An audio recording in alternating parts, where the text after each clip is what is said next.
Hello everyone, welcome back to my channel. My name is Urvashi और जैसा कि मैं पहुंच चुकी हूँ अपनी पहली इंटरनेशनल फ़्लाइट लेके अपने पहले इंटरनेशनल जर्नी के पहले देश में, जो कि है वियतनाम। और यहाँ का जो शहर है दनांग, वहाँ पे दनांग इंटरनेशनल एयरपोर्ट में मैं बाहर बैठी हुई हूँ, क्योंकि अंदर से बैग कलेक्ट करने के बाद उन्होंने हमसे बोला कि आप बाहर चले जाइए। तो मैंने जो सिम है वो वियटेल का ले लिया था एयरपोर्ट के अंदर से ही, जो 1 हफ्ते का चलता था। लेकिन मैं आपसे रिक्वेस्ट करूँगी, अगर आप कोई वहाँ जाके सिम लेते हैं ना, तो उसका जो डेटा होता है, मतलब जल्दी ख़त्म हो जाता है। तो उसको बहुत लिमिटेड और बहुत सोच समझ के यूज़ करिएगा, क्योंकि मेरा काफ़ी जल्दी ख़त्म हो गया था। और उसके बाद थोड़ा देर यहाँ रेस्ट किया मैंने, और उसके बाद अंधेरा बहुत था तो इसलिए मैं, और बारिश भी हो रही थी इसलिए मैं बाहर नहीं गई। लेकिन जब उजाला हुआ तो मैंने सोचा मैं किसी से पूछ लेती हूँ। तो सामने खड़े हुए एक भैया थे, उनसे मैंने पूछा, लेकिन उन्हें कुछ समझ में नहीं आया। तो तब मुझे समझ में आया कि यहाँ इंग्लिश चलती ही नहीं है, यहाँ किसी को इंग्लिश नहीं आती। फिर मैंने सोचा मैं ग्रैब कर लेती हूँ। मैंने ग्रैब करा तो फिर बारिश होने लग गई। फिर मैंने सोचा हम भीगते हुए जाएंगे, क्योंकि हमें तो एक्सपीरियंस इंडिया का ही है, इसलिए मैंने कैंसिल कर दिया और मैं पैदल पैदल चलते बनी। फिर जैसे मैं पैदल पैदल जा रही थी गूगल मैप की हेल्प से, वैसे ही वो भैया ग्रैब वाले ढूंढते ढूंढते मुझे आ गए। अच्छा, लैंग्वेज कम्युनिकेशन है, तो ये जो ग्रैब में कम्युनिकेशन हुआ था, ये ऐसे हुआ था कि मैंने उनको भेजी थी अपनी फ़ोटो, तो मुझे वो ढूंढते ढूंढते उन्होंने मुझे ढूंढ ही लिया। उसके बाद मुझे कम से कम आधा घंटा उन्हें ये समझाने में लगा कि मैं अपने पैरों से चल के अपने होटल चले जाऊँगी, क्योंकि मेरे पास बहुत सारा समय है। मैंने ग्रैब कैंसिल कर दी है, मैंने ग्रैब कैंसिल कर दी है। यही मेरे को समझाने में आधा घंटा लगा, क्योंकि मैं वियतनामीज़ आती थी, वहाँ किसी को इंग्लिश नहीं आती थी। उसके बाद मैं अपने होटल को चलती हूँ, एंड मैं सोच रही थी अपने दिमाग में कि यार होटल वालों से बोलूँगी कि थोड़ा सा जल्दी दे दे मेरे को चेक इन। एंड आप चाहें तो करेंसी बाहर से भी एक्सचेंज करा सकते हैं, लेकिन इतने सुबह सुबह आपको क्या ही मिलेगा। तो मैं आपसे ये रिक्वेस्ट करूँगी आप इंडिया से ही करेंसी एक्सचेंज करा के लाइए। और यहाँ डॉलर भी चलते हैं, लेकिन कुछ एक लोग जो हैं वो डॉलर लेते हैं। जैसे मैं अर्ली मॉर्निंग पहुँच गई थी, तो वहाँ पे करेंसी एक्सचेंज करने में थोड़ा सा दिक्कत हो जाती है, और एयरपोर्ट पे रेट्स अच्छे नहीं मिलते हैं। तो यहाँ मैं जेट लैग की वजह से, और मैं बहुत थक भी गई थी, क्योंकि मेरी पहली इंटरनेशनल फ़्लाइट थी, तो मेरे सर थोड़ा सा तो घूम ही रहा था, क्योंकि मैं सोई नहीं थी।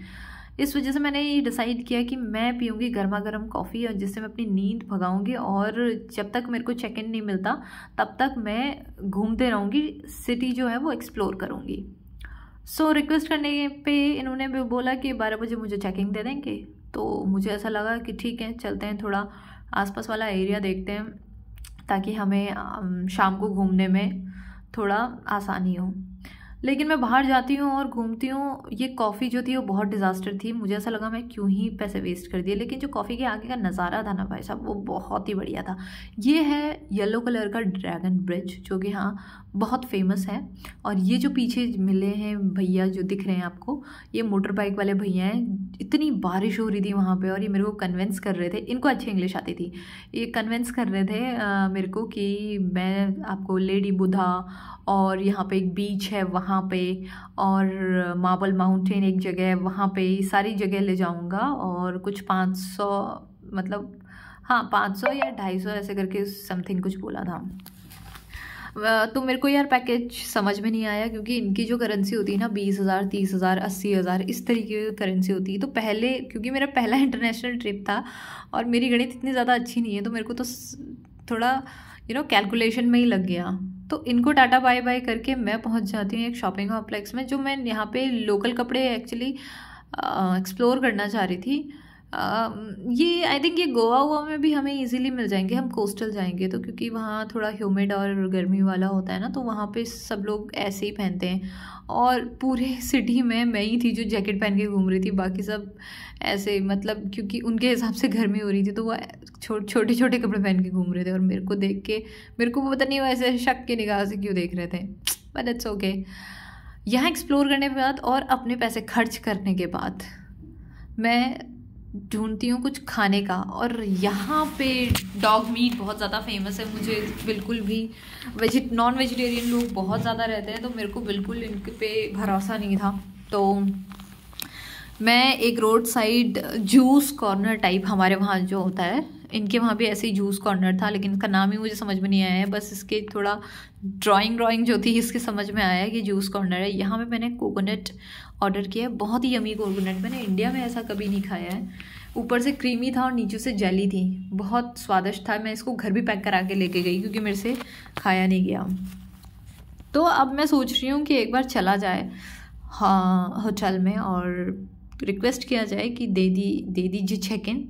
सो फाइनली रिक्वेस्ट करने पे उन्होंने मुझे चेक इन दे दिया 12 बजे। मैं बहुत ज़्यादा थक गई थी और खाना मुझे वैसा खाना मिला नहीं था। ठीक है, मैंने कोकोनट लिया और कुछ स्नैक्स मैं लेके आई थी। आपसे रिक्वेस्ट करूँगी जब भी इंडिया से बाहर जाइए स्नैक्स ज़रूर लेके जाइए अगर आप वेजिटेरियन हो। हालांकि मैं चीज़ वीज़ सब कुछ लेके आई थी, लेकिन फिर भी मुझे खाना तो खाना ही होता है। और जो इंडियन रेस्टोरेंट था वो ब्रिज के, जो येलो वाला ब्रिज है ना, उसके पार था। तो यार मेरे लिए इतना दूर जाना पॉसिबल नहीं था। रूम इतना अच्छा था, मैंने आपको अभी टूर करवाया, 800 रुपये का रूम था, लेकिन एडवांस कर लेती तो ज़्यादा अच्छा रहता।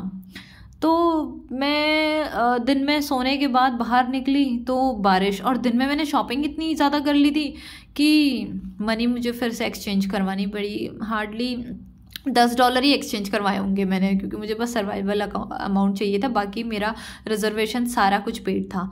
और यहाँ से मुझे ये भी पता चला, कल मुझे जाना था होयान और मैं थोड़ा लोकल लोगों से इंटरेक्ट किया तो मुझे ये पता चला कि ये देखिए ब्यूटीफुल सा ड्रैगन ब्रिज, कि होयान के लिए यहाँ से लोकल बस नहीं चलती है। वियतनाम गवर्नमेंट की जो चलती थी ना वो बंद हो गई है, तो अब मुझे टैक्सी लेके जाना पड़ेगा या ग्रैब करनी पड़ेगी। ये वाला जो टाइम था ना, it's such a peaceful time. ये मतलब आज मैं कहीं नहीं घूमी क्योंकि यहाँ पे बहुत ज़्यादा बारिश हो रही थी। पहले मुझे लग रहा था यार क्यों ही हो रही है, अगर बारिश नहीं होती तो मैं ज़्यादा एक्सप्लोर करती।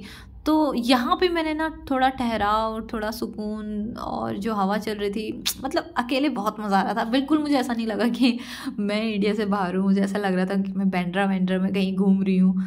और ये एक नदी है तो हाँ वो थोड़ा ये आई थिंक मेकोंग रिवर है। यहाँ से एक्सप्लोर करने के बाद मैं खाने की तलाश में बाहर गई। पहले तो मुझे पता चला 8 बजे सारे रेस्टोरेंट बंद हो गए। फिर एक आंटी मुझे मिली जिन्हें समझ में तो कुछ नहीं आया और उन्होंने मुझे वेज की जगह चिकन सर्व कर दिया। अब ये बैगेट तो मैं ले आई, पहले तो ये ब्रेड ही नहीं समझते हैं, ये ब्रेड को बैगेट बोलना पड़ता है यहाँ पे, तब जाके इन्हें समझ में आता है। ये ब्रेड में लेके आई, इसमें से मुझे अजीब सी स्मेल आ रही थी, वो मैंने फेंका। उसके अंदर खूब सारा बटर डाला जो कि मैं लेके आई थी इंडिया से, और फिर मैंने खाया। और जो दिन में मैंने बताया था आपको कोकोनट मिला था मुझे, मैं उसको एक्स्ट्रा लेके आई थी, वो मैंने खा के रात अपनी कंप्लीट की इस उम्मीद में कि सुबह ब्रेकफास्ट में कुछ अच्छा मिल जाए, सो दैट मैं खा के फिर अपने मतलब जो होयान को मुझे जाना है मैं वहाँ जाऊँ। सो पूरा दिन मेरा ऐसे ही चले गया। And that's it in this video guys. मैं मिलती हूँ आपको होयान की वीडियो में, जहाँ मैं आपको दिखाऊंगी और बताऊंगी कि आप दानांग से होयान कैसे जा सकते हैं, और दानांग से होयान जाने के बीच में मैं क्या क्या चीज़ें एक्सप्लोर करती हूँ। तो ये सारी चीज़ें मैं आपको बताती हूँ, बने रहिए मेरे साथ। And till then take care, bye bye.